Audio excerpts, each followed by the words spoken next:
I was here 3 years ago and the crowd, I think, is doubled. So pierwsze chcę powiedzieć dzień dobry, nazywam się Juda, albo Paweł Juda, albo jak oglądałeś gymnastics na olimpiadzie, Juda. Ja dzisiaj jestem bardzo dumny powiedzieć, że ja jestem olimpijczykiem i nasza drużyna zdobyli brązowy medal na olimpiadzie w gimnastyce w tamtym roku.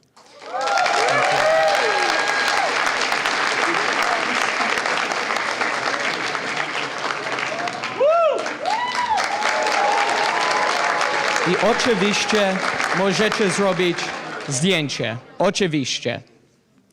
Ja dzisiaj będę mówić, jak wygrać swoje życie, żeby tego życia, pięknego życia nie zmarnować. Resztę nie będę mówić po polsku, bo ja nie chcę zrujnować wasze uszy.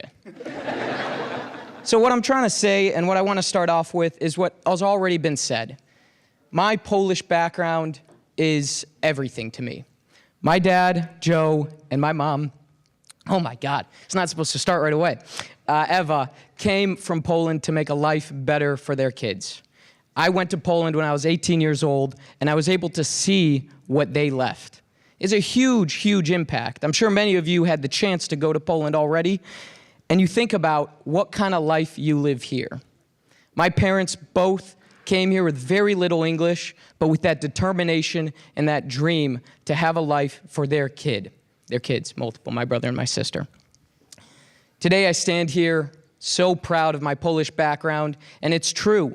They have something innate within us to work hard, to figure it out. When we don't know the answer, Polish Americans, we figure it out anyways. Even if we don't know the words, most often they don't, but they figure it out. And that's what I encourage all of you today to do for the rest of your life. As it's already been said, I came from the Chicago suburbs in Deerfield, Illinois. I did gymnastics for about 20 years. Unfortunately, Piotr, I didn't have too much balance in my life when I was a little kid. I did training every single day, 4 or 5 hours a day, and I went to the University of Michigan and continued doing that. Today, I just want to speak about 2 lessons that I learned. I'm going to talk about making sure that your life has a lot of different things that you love in it, not just one. Because putting too much weight into one thing in your life can set you up for failure when you don't accomplish that. And the second, I want to just speak about how I goal set, how I stay motivated, and how I direct the future and my vision for what I want to achieve. So to begin, it was 2021. I knew that it was the Olympic trials coming up in June. It was around April, and I'm thinking to myself, I have the chance this year to make my dream, my lifelong dream of becoming an Olympic gymnast possible. Unfortunately, it's the reality. My training wasn't where it needed to be to make that team. I'm sitting there about 60 to 90 days out, and I start grappling with the fact that I may not make the Olympic team. And I ask myself, I'm 20 years old, I say, man, this is all that I've wanted for my entire life. Am I going to be okay if I don't make this Olympic team? Sitting there, it's a tough question to battle with. It's everything that you've worked for 20 years. And I thought to myself, I've got so many things in my life that I care about. My family, my mom and dad, they're going to love me no matter what. I was with my girlfriend, now fiance, Raina, at the time. I said, she's going to love me no matter what. I loved school. I loved my teammates. I loved my future career in real estate. I was excited about all that stuff. I had a couple of hobbies. And I thought, okay, if I don't make this team, it's going to be okay. I'm going to be okay. I called my mom, and I said, Mom, I start crying, very emotional. I don't think I'm going to make this team. And she goes, that's okay, that's okay. And I said, I know it's okay. And that's why I'm going to be okay in life. I'm going to have a successful future. And I encourage all of you to apply that same logic to your lives. Right now, you may not know what you want to do, and that's totally okay. In high school, I thought maybe I was going to be an engineer or something else, maybe a doctor, a lawyer, something like that. We don't know, and you're not supposed to know yet. If you do know, it's going to change, I promise you. But the whole point is to not put too much emphasis, too much weight on that one school that you have to get in, or that one grade that you have to get in your class, or maybe you have to make a college team for your sport, or you have to be a professional musician, whatever it is. It's not, hate to use the cliche, it's not that deep. There's a lot more to this life than just those one-off accomplishments. Think about all the things in your life that make you you, and dive deep into those, because those are what create the whole person. Today I stand here extremely proud of my Olympic medal, extremely proud of the things I've done in gymnastics, but I can promise you, being a great son, a great fiance, a smart individual through college, those things matter just as much to me. The gymnastics, it's all gravy. If you put too much emphasis into one thing and that thing doesn't pan out, I've seen it before, it's a downward spiral. We can never get the time back, so we have to live in the present. If it passes and you miss it, move on. Polish Americans, we always move on. So number two thing that I want to talk about is goal setting. Because once you have those visions of what you want to do in your life, you have to have a way to understand whether or not you're doing what you want to do. For me, it's always been about goal setting. In 2021, I didn't have a clear idea of how I was going to make the Olympic team, and I credit that to probably why I failed in making that first Olympic team. In 2023 and 2024, right on New Year's Day, I would sit in my room by myself, no music, no phone, nothing, put the phone down. This is the time to think about where you want your life to go. And I got a whiteboard, and I wrote out all of the areas of my life that I cared about. Okay, we've got sports, education, my family, my relationships, my finances, extracurriculars, little bit of everything. And I start writing out these goals one by one. What do I want to accomplish in 365 days? It's a very, very long time.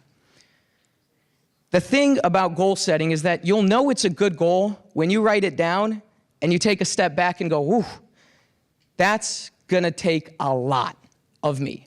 That's going to force me to change, to devote time and energy, to get off of TikTok and Instagram and go to bed on time. Maybe it's weight loss. Maybe it's education. Want to get a 4.0 GPA. You're going to have to sacrifice something for those goals. That's, my friends, how you know it's a good goal, because it scares you and it's going to force you to grow. For me, I wrote down, of course, NCAA team championship, Big Ten team championships, and the Olympic medal and making the Olympic team. Unfortunately, there came across throughout the year that I didn't accomplish a lot of those goals. Instead of going to that whiteboard and saying big check mark, I had to make a big X. And that sucked. Let me tell you, those were super, super depressing moments. You write down these big goals and you work really hard and you think you do everything that you can to accomplish them, and all of a sudden, you don't accomplish it. In gymnastics, it's very binary. You either have a medal or you don't. It's that simple. For me, when it came time, again, very similar to 2021, I felt like I was straying away from my path. I didn't know, again, if I was going to be able to make this Olympic team. And I considered erasing the goal. I was going to go home. Nobody has seen these goals. They're only mine. I'm the only person that sees them every single day. Who's going to know if I erase it? And that, my friends, is the beauty of goal setting, the truest and best way to goal set. They should only be your goals. Nobody else, not even your parents, can hold you accountable when you get to a certain point. They're all on you. So erasing that goal would have meant I am taking full accountability to not accomplish my dreams. I'm so thankful to say that my fiance, Raina, called me out, and she said, I'm not going to sit here and watch you not put 100% effort into your goal. You'll be very lucky to find somebody in your life, and I hope that everybody does, of someone that understands them to such a molecular level and can push them to be the best versions of themselves when they're not doing their best. And that's what Raina did for me. She said, I'm not going to sit here and let you throw the one chance away at making the Olympic team. I gave it everything. And we went to the Olympic trials with complete confidence that even if I don't make this team, I, A, obviously will be okay, but B, know that I gave it everything. I'm so blessed to say we were sitting in the room, my heart's pounding out of my chest. I had done all the work, but I had no idea where I lay. I had a few mistakes, razor-thin margin of error, and I'm sitting there, my fate in somebody else's hands. They say, ladies and gentlemen, the Olympic team is Paul Juda, first name. Oh my gosh.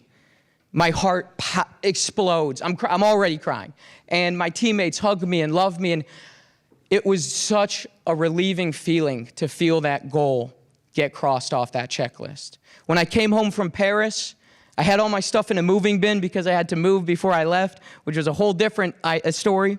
I came home, I opened up that big storage unit, I saw the whiteboard, I left it on top for a reason, and I took that big old Sharpie and I gave it a huge check mark. My friends, that is almost more better feeling than actually getting the medal. Knowing that I became something that I wasn't earlier in that year and worked my tail off to become something that great. What I want to tell you all is that it's all possible for all of you. All of us have the innate ability to be great. We all just need the ability to sit down, find our vision, set goals, and have people to keep us accountable. I sat here and stood here 3 years ago and had a very similar conversation. The things that I can tell you, though, is that the lessons are the exact same. All of the things that I learned then, I know now. It's the same lessons. The only thing that's different today is that I have more evidence in my life to prove that it's true. All of the things I just spoke about making sure that your life is super diversified and that you have a lot of things that you love, great. Setting goals, incredible. But at the end of the day, if there's one sentence that you should remember, it's this: work extremely hard and be an absolutely good person, especially when no one's watching. Thank you so much. I'm so grateful to be here again, and I can't wait to see what all of you do. God bless America, and God bless Poland. Thank you. Paweł Juda, wielkie brawa!